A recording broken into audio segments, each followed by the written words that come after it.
Mix बार Yadav films Bhojpuri Sonu Chandel. यारवा के भुलाए नु देली गे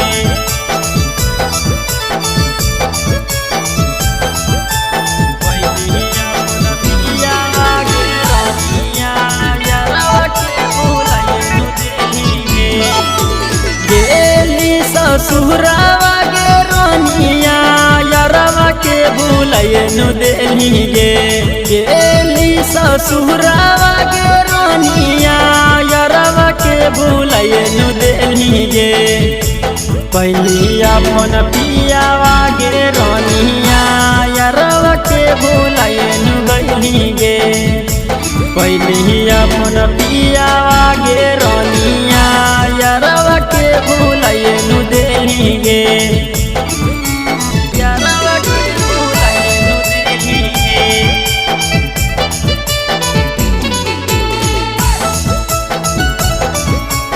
यारवा के भुलाए नु देली गे पहिलिया मन पियावा गे रनिया यारवा के भुलाए नु देली गे यारवा के भुलाए नु देली गे तोरे चलती होलियो छौड़ी गाँव में बदनाम गे जन्मों से तोरा मन लियो हमें अपन जान गे हमें अपन जान गे तोरे चलती होलियो छोड़ी गाँव में बदनाम गे जन्मों से तोरा मन लियो हमें अपन जान गे गेली ससुरावा गे रनिया यारवा के भुलाए नु देली गे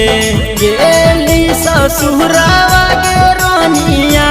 यारवा के भुलाए नु देली गे पहिलिया अपन पियावा गे रनिया यारवा के भुलाए नु गइली गे पहिलिया अपन पियावा गे रनिया यारवा के भुलाए नु देली गे यारवा के भुलाए नु देली गे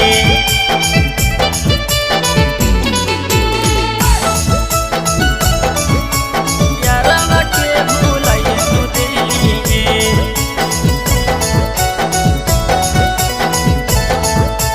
पहिलिया अपन पियावा गे रनिया यारवा के भुलाए नु देली गे यारवा के भुलाए नु देली गे खेल रहनी क्रिया कसम आशिक के संग गे कहनी की सातो जन्म छोड़बो ना हम गे छोड़बो ना हम गे खेल रहनी क्रिया कसम आशिक के संग गे कहनी की सातो जन्म छोड़बो ना हम गे हमर दिहल सिकड़ी गे रनिया पियावा तोर अभियो पहचान हो हमर दिहल सिकड़ी गे रनिया पियावा तोर अभियो पहचान हो गइली ससुरावा गे रनिया यारवा के भुलाए नु देली गे